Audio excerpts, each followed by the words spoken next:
Hi, I'm Allie Diamond. And I'm Molly Diamond. And we work for CRU High School in Boston, but we are Buffalo grown and started to go to youth group here when we were in 9th grade. And I think that's where it all started, where God started to call us to love and to disciple middle school and high school students. We got involved with a ministry called CRU, other known as Campus Crusade for Christ.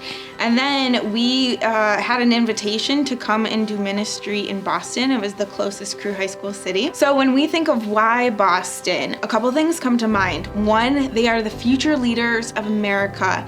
They are colonels in the military. They go on to be Congress people, senators, presidents of universities. They are incredibly influential people in their fields. And we think, man, what if they had a chance to know who God was? In high school, 3% of New England is evangelical. I mean, when you look at the Middle East, you can find higher stats in Lebanon and in Syria. These students don't have people necessarily going to them where they are, bringing the gospel. And they're a huge population of this generation, Gen Z, that consider themselves none. They don't have a religious association and they don't go to churches. We just think, like, what could the potential be if we went to them? I think a lot of times people are curious why we would want to work with high school students. But when I think about my own story and I think about high school students' lives, they're like wet cement and it's drying and they're waiting for all of these impressions to be made. But also some statistics come to mind too. 75% of students place their faith in Jesus before the age of 18. So that's a high school student, right? And the average age of somebody putting their faith in Jesus is a 12-year-old. And I know for me, I definitely fit in to that first statistic, and I bet some of you do too. In CRU, we talk a lot about our strategy, and we want to be a part of winning students to Christ, building them up in their faith, and sending them out. When I think of this strategy of win, building, and sending, I am so thankful that Allie and I got to be a really special part of this student's life, and we got to see all of that happen in just the span of a couple of years. Sarah was invited by Rebecca in middle school to be a part of CRU Middle. She kind of went to church. Her dad wasn't really a big fan, and so he went for Easter and for Christmas. And it was the first time that Sarah really got to read the Bible for herself. And the way that she tells it, she just glows up when she just read Esther and the Bible came to life for the first time. Sarah goes to a tech high school about 20 minutes north of us.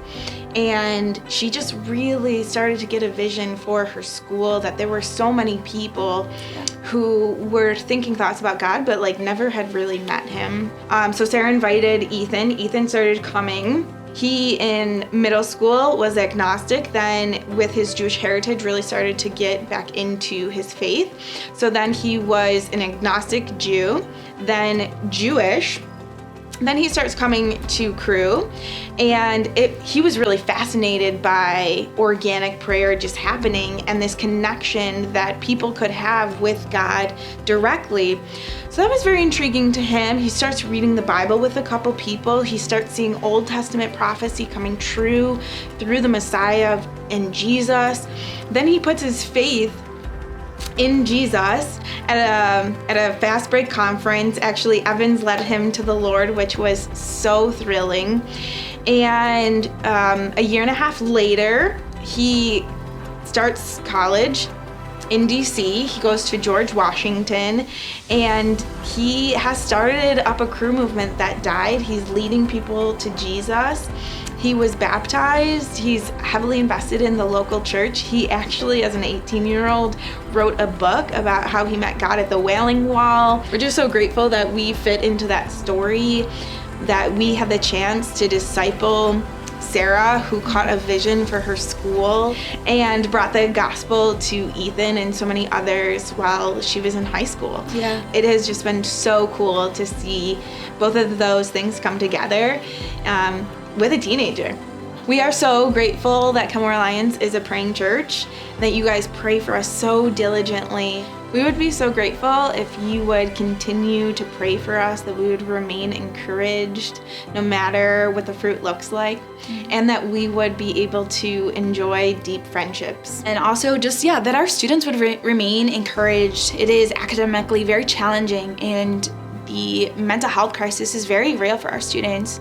So pray for peace in Jesus. Pray for a hope in Jesus, vision to reach their friends, but also for their personal walks too, that we would just come alongside them and encourage them. Thanks so much, Kenmore Alliance. We love you. Thank you.